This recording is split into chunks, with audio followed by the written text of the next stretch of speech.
مفتی طارق مسعود کے بیانات کے لیے مفتی صاحب کے آفیشیل چینل مفتی طارق مسعود سپیچز کو سبسکرائب کریں۔ اسی طرح معاملات میں جب انشورنس کی بات کرتے ہیں، اسلام میں پیسوں کے لین دین کے اصول اور ضابطے ہیں۔ معاملات کی دو بڑی قسمیں ہیں، تین قسمیں ہیں اصولی طور پر۔ تو ایک سیاست مدنیہ جسے کہا جاتا ہے، اسٹیٹ کے کیا احکام ہیں، ریاست کے کیا احکام ہیں۔ ایک ہے معاشرت، آپس کے جو ہمارے معاملات ہیں، پھر اس میں دو قسمیں ہیں، ایک پیسوں کے لین دین میں شریعت نے کیا احکام دیے، دوسرا رشتوں کے معاملات میں نکاح طلاق کے کیا احکام ہیں۔ تو پورا اسلام نے ایک ایک چیز کو ایکسپلین کیا ہے۔ کہیں بھی آپ ڈنڈی مارو گے نا، اپنی چلاؤ گے، تو اس کا مطلب آپ اللہ کو اللہ نہیں مانتے۔ تو پیسوں کے لین دین میں اسلام نے ہمیں باؤنڈ کیا ہے کہ سود والے طریقے سے آپ پیسہ بولو نہیں کما سکتے۔ غیر مسلم کما سکتا ہے، وہ کماتا رہے۔ اسی طرح بھائی اسلام نے ہمیں پابند کیا کہ آپ جوئے والے طریقے سے پیسہ نہیں کما۔ جوا کسے کہتے ہیں؟ کسی بھی حادثے کے ساتھ، کسی بھی واقعے کے ساتھ اپنے نفع کو مشروط کر دینا۔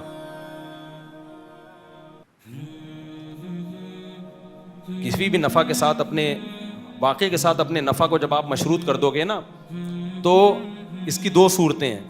ایک صورت تو یہ کہ وہ واقعہ نہیں ہوا تو آپ کی رقم ڈوب جائے گی، واقعہ ہو گیا تو رقم اضافی مل جائے گی، یہ جوا ہے۔ اور اگر ڈوبنے کا خطرہ نہ ہو تو پھر یہ غرر ہے۔ غرر کہتے ہیں غیر یقینی خرید و فروخت، غرر۔ اس سے بھی نبی صلی اللہ علیہ وسلم نے منع کیا ہے۔ آپ کسی کو روپیہ دیتے ہیں کہ اگر کل یہ واقعہ ہو گیا تو 1 لاکھ دے رہا ہوں تجھے، 2 لاکھ لوں گا، واقعہ نہیں ہوا تو میرے 1 لاکھ واپس کر دینا، تو یہ بھی کیا ہے میرے بھائی؟ حرام ہے۔ انشورنس میں کیا ہو رہا ہے؟ اب علماء جب ان لوگ کو سمجھاتے ہیں، آپ نے بیمہ پالیسی لی، آپ کے ابا مر گئے تو اتنے پیسے ملیں گے، نہیں مرے تو بولو نا، ملتے ہیں پیسے؟ پھر نہیں ملتے۔ اب آپ کہیں کہ یہ تعاون ہے، بیچارہ یتیم ہو جائے گا تو یتیم ہونے پر اتنے پیسے اس کو ملیں گے۔ بھائی تعاون جائز شکل میں جائز ہے، سود اور جوئے کے طریقے پر جائز بولو نہیں ہے۔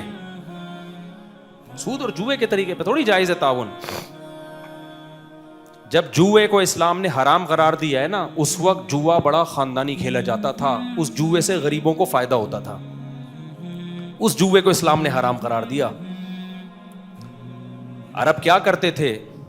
تیروں پہ نام لکھ کے ڈالتے تھے، تیر گھماتے تھے، جس کا نام آ گیا نا، سارے رقم جمع کرتے تھے پہلے۔ جیسے 7 افراد ہیں جوا کھیل رہے ہیں، 7 تیروں پہ سب کے نام لکھے اور وہ پانسا ڈالا۔ اچھا فرض کرو 1 لاکھ سب سے جمع کر لیے، کتنے جمع ہو گئے؟ 7 لاکھ۔ پھر جب جس کے نام جوا آیا نا، جو جیت گیا، اس کو 7 لاکھ روپے مل جاتے تھے اکیلے کو۔ وہ کیا کرتا تھا؟ وہ ساری رقم غریبوں میں بانٹتا تھا۔ فائدہ کس کو ہو رہا تھا بھائی؟ اس کو یہ فائدہ ہوتا تھا بھائی نام کس کا آئے گا؟ میرا نام آئے گا، میں نے کھلایا۔ اسلام نے کہا کہ غریبوں کی مدد کا یہ طریقہ ٹھیک بولو نہیں، حلال طریقے سے کما کے غریبوں کی مدد کرو۔ جوئے میں جیتی ہوئی رقم غریبوں کی مدد میں استعمال مت کرو، تو یہ حرام ہے، ناجائز ہے۔ تو انشورنس میں یہی ہو رہا ہے۔ پھر بھی علماء کہتے ہیں کسی ملک کا قانون ہے انشورنس کروانا، وہاں آپ مجبور ہیں، لیکن اس پہ حلال کا لیبل نہ لگائیں۔ بہت سے ملکوں میں آپ کو ویزا ہی نہیں ملے گا، رہنے کی اجازت ہی نہیں ملے گی، وہاں ایک مجبوری ہے، تو وہ پھر اللہ حکومت سے پوچھے گا، لیکن آپ اس پہ حلال کا لیبل بولو مت لگاؤ، اپنے اختیار سے یہ کام مت کرو آپ۔ اور یہ بھی ذہن میں رکھیں، انشورنس والے جو کہتے ہیں نا یہ تعاون ہے، یہ بھی جھوٹ ہے، یہ بزنس ہے۔ یہ کیا ہے بولو بھائی؟ بزنس۔ وہ تعاون کی نیت سے یہ کام نہیں کرتے۔ نوٹ چھاپنے کا ایک طریقہ ہے، اس کی مثال ایسے ہے، 10 آدمی مجھے نظر آئے، میرے پاس کوئی بزنس ہے نہیں، میں نے کیا کیا، میں نے ایک چال چلی، یہودی دماغ ہے نا ان سب چیزوں کے پیچھے، کچھ کیے بغیر پیسہ کماؤ۔ نیچرل طریقے سے پیسہ کمانا بڑا مشکل کام ہے، کچھ کرنا پڑتا ہے بھائی، مرغیاں خریدو گے پتہ نہیں انڈا دیں نہ دیں, بیماری آ گئی پوری مرغیاں ہی مر گئیں. گائے خریدو گے دودھ نکالنا پڑے گا روزانہ صبح صبح, اس کا دودھ بیچو گے. کسی دن گائے کا موڈ آف ہے تو دودھ بھی مارکیٹ سے شارٹ. تبھی دیکھو بھینسوں والے بھینسوں کو خوش رکھنے کی اتنی کوشش کرتے ہیں نا, لطیفے سنا کے خوش رکھتے ہیں, ٹینشن میں نہ جائے بھینس. میں نے گائے پالی ہے نا, مجھے پتا ہے گائے ٹینشن میں ہوگی دودھ نہیں دے گی وہ. ابے تجھے ٹینشن کے دودھ سے کیا تعلق ہے یار, نہ وہ دے گی نہیں تو. پہلے مجھے خوش کرو. اس کی سیوا کرتے ہیں, اس کو خوش رکھتے ہیں اور سمجھاتے ہیں اس کو, پھر جا کے دودھ دیتی ہے. تو حلال کمانے میں بڑے بکھیڑے ہیں. تو یہودی دماغ نے کیا سوچا کہ چند دنوں میں کروڑ پتی بن جاؤ. تو وہ ایسے دماغ انہوں نے استعمال کیا. انہوں نے کہا یار ایسا کرو, 10 آدمی ہے نا, یہ ایک میں سمپل سا فارمولا بتا رہا ہوں انشورنس کا. 10 آدمی ہیں, ان کو الو بناؤ. 10 کروڑ پتی لوگ ہیں, ان کو جا کے سمجھاؤ دیکھو تم 10 کے 10 تمہارے بچے بھی ہیں, تمہاری بیوی بھی ہے, اللہ نہ کرے آج تم مر گئے, تمہیں پتہ ہے تمہارے بچوں کا کل کیا ہوگا. ظاہر آدمی کہتا ہے پتہ نہیں کیا ہوگا یار. تو ایسا کرو, میں تمہارا خیر خواہ ہوں, 1 کروڑ تم 10 کے 10 مجھے دے دو, قسطوں میں دے دو, کیش دے دو, وہ تو قسطوں میں ہی چل رہے ہوتے ہیں, ٹھیک ہے نا. اگر تم مر گئے 1.5 کروڑ میری طرف سے تمہارے بچوں منتھلی تم دے دیا کرو. میں نے پہلے سے کیلکولیشن کی بھی ہے, ماہرین سے اندازے لگوائے ہوئے ہیں کہ کتنے لوگوں کے مرنے کا چانس ہے حادثے سے. ساری دنیا تھوڑی مر جاتی ہے بھائی. ابے کووڈ میں بھی 1/3 دنیا بھی ہلاک نہیں ہوئی ہے. ڈیزاسٹر جتنے بھی آتے ہیں 1% آبادی بھی نہیں مرتی ہے. جوان آدمی کی موت کا ریشو 2% ہوگا, 5% ہوگا. تو پہلے سے کیلکولیشن کی ہوئی ہے کہ یار اتنے % چانس ہے مرنے کا. 1 مر گیا, 2 مر گیا, افورڈ کر لوں گا, باقی 8 تھوڑی مریں گے. وہ کیا ہوگا میرا پروفٹ. انشورنس کا میں نے بالکل سادہ سا خلاصہ جو آپ کے سامنے پیش کیا ہے نا, وہ یہ ہے, بیس یہ ہے اس کی. آگے پھر اس میں بڑی تفصیل ہے, ڈیٹیل ہے اس کی. میں سمجھا پا رہا ہوں بھائی, مجھے تو ایسا لگ رہا ہے شاید ہم سب ایسے ہی بیٹھے ہوئے ہیں, سلسلے میں آئے ہوئے ہیں ملاقات کے لیے. بیس یہ ہے یا نہیں ہے, باقی پھر اس میں ڈیٹیل ہے, پوری تفصیل ہے اس کا. تو انہوں نے اصل اس کا جو اسٹرکچر ہے وہ یہی ہے.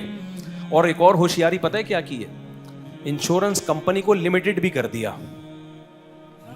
لمیٹڈ کا مطلب کیا ہے, کمپنی آج کل ساری لمیٹڈ ہے کہ پروفٹ جب تک ہوگا ہم دیں گے, لاس کمپنی کے ذمے نہیں. یعنی آپ کیا دماغ لڑایا ہے یار. دیکھو یہ ایسے ہے, یہ دنیا گورا گیم کیا کھیل رہا ہے, یہودی گیم کیا کھیل رہا ہے, گورا بھی کر رہا ہے یہ کام. اسلام ان چیزوں میں کباب میں ہڈی بنتا ہے, تبھی ان لوگوں کو اسلام پسند نہیں ہے. کمپنیوں کے آگے آپ نے دیکھا ہوگا نا لمیٹڈ, یہ کیا ہے لمیٹڈ, یہ منجن ہے. مثال کے طور پر 4 آدمی مل کے کاروبار شروع کرتے ہیں. بھائی میں ہو گیا, وسیم بھائی ہو گئے, غفار بھائی ہو گئے, ستار بھائی ہو گئے, ٹوٹل کتنے آدمی ہو گئے 4. ہم نے لوگوں سے پیسہ اپنا 5 روپے بھی نہیں لگائے, لوگوں کو ہم نے منجن بیچا, زبردست کمپنی کھل رہی ہے, بزنس ہو رہا ہے, اپنا منجن اپنا بینکوں سے قرض لے کے دے دنا دن بزنس کر کے شیئر ہولڈر کو ہم نے دینا شروع کر دیا. اچھا بھائی یہ بزنس تو 4 آدمیوں کا ہے. نہیں بھائی ہمارا نہیں ہے, یہ کمپنی کا بزنس ہے. یہ کس کا بزنس ہے, کمپنی کو ایک شخص قانونی فرض کر لیا ہے, لیگل پرسن. یہ میرا نہیں ہے بھائی, میرا اس سے کوئی, یہ لیگل پرسن ہے, ہوا میں بھی اس کا وجود بولو نا نہیں ہے. یہ ایک لیگل پرسن ہے, اس کا کوئی بھی نام رکھ دیا, کچھ بھی نام رکھ دو, کوئی اچھا سا نام بتا دو تاکہ مثال اور اچھی ہو جائے نا. کچھ بھی نام رکھ دو. نہیں طارق مسعود نہیں بھائی, کچھ بھی نام رکھ دو آپ. رفیع بھائی نام رکھ دیا, اس کمپنی کا نام ہے Rafi and since limited company, ٹھیک ہے نا. اب 4 آدمی مل کے بزنس کر رہے ہیں, وہ کہہ رہے ہیں کمپنی جواب دہ ہے, کمپنی پروفٹ تقسیم کرے گی. اب کمپنی کو ہو گیا لاس, یعنی ہم 4 آدمیوں نے, اصل میں تو ہم 4 نے مل کے بزنس کا بیڑا بولو غرق. جب کما رہے تھے تو کروڑوں روپے ہم نے کمائے لوگوں کے پیسوں سے, دے دنادن بنگلے بنا لیے. اسلام کہتا ہے کم بختو, جب تم کما رہے ہو تو رسک بھی تو لو نا نقصان کا. دین چڑھے گا, قرضہ چڑھے گا تو تم پہ چڑھے گا. دیکھو 1 آدمی 2 آدمیوں نے مل کے بزنس کیا نا شراکت پہ, تو جب اس کاروبار پہ قرضہ آئے گا تو دونوں پہ آئے گا نا. انہوں نے کیا کیا, کمبختوں نے, قرضہ جب آ گیا نا, لاس میں جا رہے ہیں, ہم پہ نہیں آ رہا, یہ کمپنی پہ آ رہا ہے. اب جب آپ آؤ گے بھائی میرا جو نقصان ہوا ہے مجھے پیسے چاہیے, کمپنی سے لو. کمپنی کی نہ ٹانگیں ہیں, کمپنی کے نہ ہاتھ ہیں, کمپنی کی نہ زبان ہے, کمپنی کی نہ وہ ہے کہاں, کاغذ میں ہے. وہ کاغذ اپنی بکری کو بھی نہیں کھلا سکتے آپ. یہ مطلب ہوتا ہے کس کا, لمیٹڈ, کہ صرف یہ جتنے ایسٹس ہیں نا کمپنی کے, اس حد تک لاس کمپنی کے ذمے ہیں. آپ کو کمپنی کے جو شیئر ہولڈر ہیں, جو بڑے بڑے لوگ جو کمپنی کے 70% حصے کے مالک ہیں, ان کے گھر لاس کی تلافی کے لیے آپ کو جانے کی اجازت بولو نہیں ہے, کیونکہ یہ ان کا بزنس نہیں ہے. وہ صرف پیڑے کھانے کے لیے تو ان کا بزنس ہے. جب لاس میں جائے گی کمپنی تو کمپنی اس کی ذمہ دار ہے, اور کمپنی ہے ہی نہیں مارکیٹ میں, کیونکہ کمپنی ڈیزالو ہو گئی ہے. کمپنی کیا ہو گئی ہے, ختم ہو گئی. تو وہ جو کاغذ میں تھی وہ بھی نہیں ہے. یہ گیم کس نے, یہ منجن کس نے بیچا ہے, انگریز نے, جو صبح و شام ہیومن رائٹس اور ویمن رائٹس کی باتیں کرتے کمبخت تھکتا نہیں ہے. اسلام نے اس پہ پابندی لگائی ہے.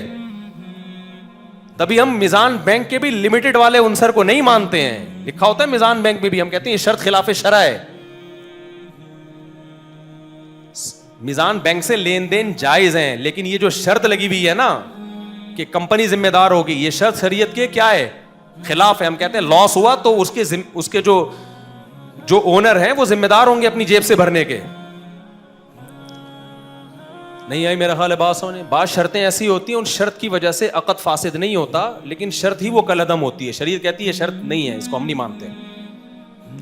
جیسے کچھ دن پہلے ایک میاں بیوی آئے نا, شادی کر رہے تھے, تو اس میں شرط لگائی عورت نے کہ اگر مرد نے دوسری شادی کی تو 1.5 کروڑ روپے مجھے دیں گے.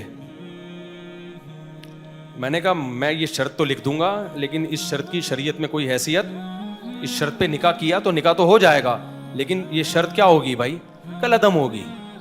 تو بعض شرطیں جب عقد میں لگائی جاتی ہیں تو کچھ شرطیں تو ایسی ہوتی ہیں جن کی وجہ سے وہ ایگریمنٹ ہی باطل ہو جاتا ہے, فاسد ہو جاتا ہے.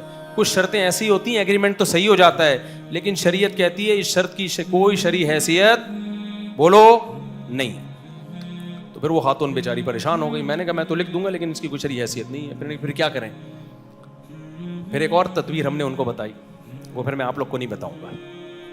ہر کام ممبر پہ بتانے کا نہیں ہوتا. میں تو لوگوں کو دوسری شادی کا مشورہ دیتا ہوں, لیکن اب آپ دیکھو وہ خاتون کہہ رہی کوئی ایسا ٹیکنیکل طریقہ ہو کہ شادی نہ کر سکیں.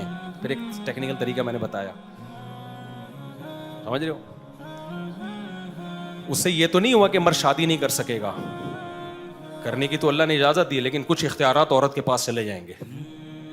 وہ پھر میں نے ان کو بتا دیا, لیکن ہر چیز بتانے کی نہیں ہوتی. بعض چیزیں ہر ایک کے لیے نہیں ہوتی, اس سے گھر خراب ہونے کا خطرہ ہوتا ہے. کبھی چھاؤں میں آئیں گے, اکیلے میں ملیں گے, اس سلسلے میں انشاءاللہ ہم بات کریں گے. اب دیکھو اسلام نے کتنی پابندیاں لگائی ہیں نا. تو یہ دنیا جو انسانوں کی حقوق کی بات کرتی ہے, باتیں بہت اچھی ہوتی ہیں, لیکن اس میں حقوق